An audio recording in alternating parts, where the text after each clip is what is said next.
Hello friends, स्वागत है आप सबका वीडियो क्लासेस में। तो आज की इस क्लास में हम पढ़ेंगे कि रूट का जोड़, घटाव, गुणा, भाग कैसे होता है। तो हम सबसे पहले देखेंगे यहाँ पर कि रूट का जोड़ कैसे करते हैं। आज हम इस क्वेश्चन को एकदम बेसिक तरीके से हल करेंगे और आपको एकदम समझ में आएगा, तो इस वीडियो को पूरा देखिएगा। तो यहाँ पर रूट का जोड़ पर यहाँ में दिया हुआ क्वेश्चन कि √3 प्लस √3। तो हम सबसे पहले बता दें आपको कि जब जोड़ना होता है तो सबसे पहले हम देखते हैं कि रूट के अंदर का मान कैसा है, बराबर है कि नहीं। अगर रूट के अंदर का मान बराबर है तो हम जोड़ में उसको एक लिख देते हैं, मतलब एक तरह लिख देते हैं। अगर 2 दिया हुआ है तो ऐसे हम एक लिख देंगे। और जब देखेंगे दोनों के आगे गुणा में क्या है, मतलब इसके आगे गुणा में क्या है, इसके आगे गुणा में क्या है, तो देखेंगे इसके आगे गुणा में कुछ नहीं है तो मतलब एक है। जब कुछ नहीं होता है तो मतलब एक होता है, और इसके गुणा में भी एक है। तो हम एक और एक, 2 दिया हुआ है तो दोनों को जोड़ लेंगे तो हमारा 2 हो जाएगा, 2 हो जाएगा, 2√3 हो जाएगा। वैसे ही हम इसमें भी देखेंगे कि पहले कि रूट के अंदर का मान बराबर है कि नहीं। तो देखेंगे रूट के अंदर का मान हमारा बराबर है तो हम पहले √6 लिख देंगे। अब देखेंगे कि इसके गुणा में क्या है। तो इसके गुणा में 2 है और इसके गुणा में 1 है, तो हम इन दोनों को जोड़ लेंगे। जब इसके गुणा में 2 और 1 3 हो जाएगा, तो 3√6 हमारा ये आंसर हो जाएगा।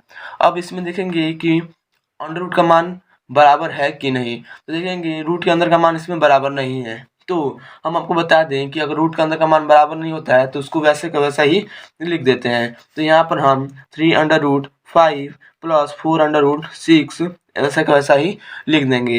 यही हमारा इसका आंसर हो जाएगा। तो हमारा रूट का जोड़ ऐसे ही होता है। उम्मीद है कि आपको रूट का जोड़ समझ में आ गया होगा।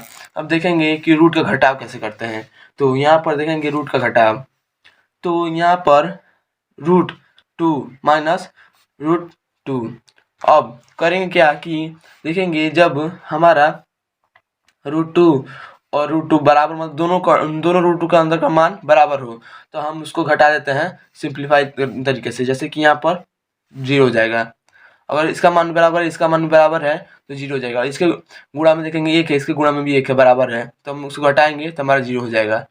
अब देखेंगे कि इसके रूट के अंदर का मान कैसा है। तो इसके अंदर रूट के अंदर का मान 7 है, इसके भी 7 है, तो हम हमारा बराबर है। और देखेंगे बाहर गुणा में क्या है। तो हमारा बाहर गुणा में ये 3 है, ये 2 है। जब 3 में से 2 हमारा जाएगा तो 1 बचेगा, मतलब हमारा 1, और 1 को हम लिखते नहीं है तो अंडर रूट हमारा 7 बराबर है तो लिख देंगे वैसा वैसा का वैसा लिख देंगे। और देखेंगे कि 3 में से 2 जाएगा तो हमारा 1 होगा। तो हम जानते हैं कि 1 को लिखा नहीं जाता है, बस गुणा में होता है तो 1 मतलब गुणा में है, तो हमारा अंडर रूट 7 इसका आंसर हो जाएगा। तो वैसे ही हम यहाँ भी देखेंगे, अगर रूट के अंदर का मान बराबर हो तो हम वहाँ लिखेंगे, नहीं है तो नहीं लिखेंगे। तो हमारा यहाँ पर रूट का मान बराबर नहीं है तो हम इसका मान हम नहीं लिखेंगे, तो हमारा इसका आंसर वैसे का वैसा ही हो जाएगा। जब रूट के अंदर का मान बराबर नहीं है तो वैसा का वैसा ही हमारा आंसर हो जाएगा। एक क्वेश्चन देखेंगे ऐसे ही, और मतलब कि अगर हमारा 4√5 माइनस 2√5 हो तो कैसे करेंगे। जैसे देखेंगे हम कि अगर हमारा अंडर रूट का मान बराबर है तो हम वैसे का वैसा लिख देंगे। और देखेंगे कि बाहर रूट के बाहर मतलब गुणा में क्या है। देखेंगे इसके गुणा में 4 है और इसके गुणा में 2 है, तो 4 में से 2 जाएगा जब, तो हमारा 2 हो जाएगा, 2√5 हमारा आंसर हो जाएगा। तो रूट का घटाव हम ऐसे ही करते हैं। अब देखेंगे रूट का गुणा कैसे करते हैं। तो हम यहाँ पर देखेंगे कि रूट का गुणा कैसे करते हैं। तो रूट का गुणा का हम कुछ नियम आपको पहले बता दें। यहाँ पर देखेंगे हम पहले नियम यहाँ का इसका, कि जब हमारा √m दिया हो, मतलब कि रूट का अंदर का मान बराबर हो। जब रूट के अंदर का मान बराबर होता है तो जब बाहर निकलता है गुणा होता है तो हमारा वही हो जाता है जो अंदर का मान होता है। जब √m बराबर √m दोनों बराबर हो तो हमारा बाहर जब निकलेगा गुणा होगा तो हमारा m हो जाएगा। अब अगर √m गुणे √n हो तो हमारा √mn हो जाता है। मतलब कि जब एक रूट के अंदर का मान अलग हो और एक रूट के अंदर का मान अलग हो, तो जब दोनों का गुणा होता है तो दोनों का गुणा एक ही रूट में हो जाता है। तो हम यहाँ पर देखेंगे पहले क्वेश्चन को, जैसे कि यहाँ पर √5 और √5 है, इसका गुणा होगा तो इस नियम से √m × √m बराबर m हो जाएगा। तो √5 × √5 बराबर हमारा 5 हो जाएगा जब गुणा होगा तो। ये हमारा रूल होता है। अब देखेंगे यहाँ पर देखेंगे कि √7 है, ये भी √7 है, दोनों बराबर है।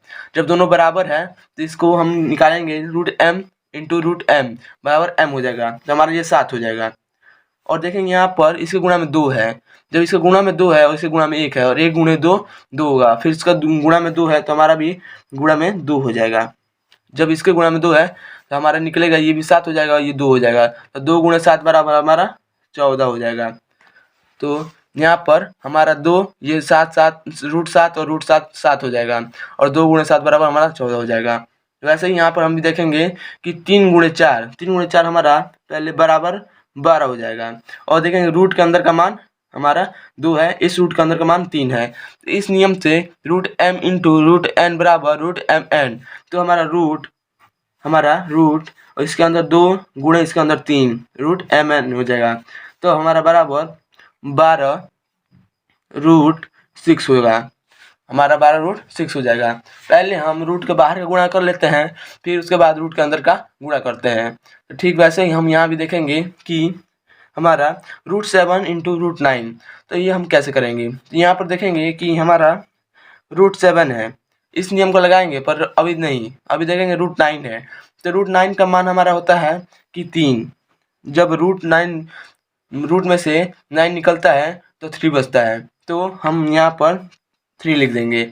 अब इसको सही ढंग से लिख देंगे, जब सही ढंग से लिखेंगे तो 3√7 हमारा आंसर हो जाएगा। तो गुणा हम ऐसे ही करते हैं। अब देखेंगे कि रूट का भाग कैसे किया जाता है। अब हम यहाँ पर देखेंगे कि रूट का भाग कैसे किया जाता है। तो यहाँ पर सबसे पहला कि हम √3 भागे √3 को भाग दें, मतलब इसका भाग कैसे करें। तो हम सबसे पहले इसको लिख लेंगे √3 भागे √3। देखेंगे दोनों ऊपर नीचे बराबर है, ये भी √3 है, ये भी √3 है और रूट का अंदर का मान भी बराबर है। इसको हम जब काटेंगे तो हमारा 1 हो जाएगा, क्योंकि इसका भाग एक बार में जाएगा। अब हम देखेंगे यहाँ पर 4√7 भागे हमारा 2√7 है। तो सबसे पहले देखेंगे कि ये 2 से 4 2 बार में कट जा रहा है और यहाँ 7 से 7 भी कट जा रहा है, तो हमारा बराबर 2 हो जाएगा। दोनों अंदर मान बराबर है तो ये कट गया और ये 2 से 4 2 बार में जा रहा है, तो हमारा 2 आंसर हो जाएगा। अब देखेंगे यहाँ पर कि हमारा 3√12 और अपान √3 है। अब इसको हम कैसे काटेंगे। तो ये देखेंगे कि इसके गुणा में 1 है, इसके गुणा में 3 है, तो हमारा ये नहीं कटेगा। तो हम देखेंगे पहले कि इसको करें क्या। 3 इसको हम लिख सकते हैं कि 4√4√3। अब अपान में हम √4√3 हो जाएगा और अपान में हमारा √3 है, क्योंकि हम इसको जानते हैं कि अगर गुणा करेंगे तो हमारा √12 ही हो जाएगा। ये अलग अलग जब मान होता है तो गुणा करते हैं तो एक ही करनी में हो जाता है, तो हमने इसको अलग अलग तोड़ दिया है।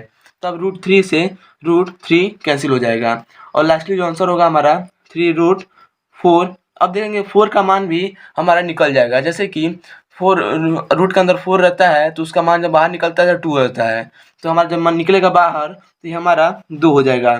तो 3 गुणे 2 बराबर 6, इसका आंसर हो जाएगा।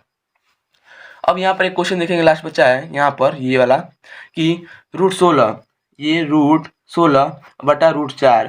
तो देखेंगे इसका भी मान हमारा निकल जाता है, जब √16 बाहर निकलता है तो 8 हो जाता है और √4 निकलता है तो 2 हो जाता है। जब 2 से 8 कटेगा 4 बार में, मतलब 4 हमारा इसका आंसर हो जाएगा, जो 4 होगा हमारा आंसर होगा। तो उम्मीद है कि आपको कि रूट का जोड़, घटाव, गुणा, भाग समझ में आ गया होगा। अगर आपको वीडियो समझ में आया है, क्वेश्चन अगर समझ में आ गया है तो प्लीज़ लाइक और सब्सक्राइब कर दीजिए। Thank you.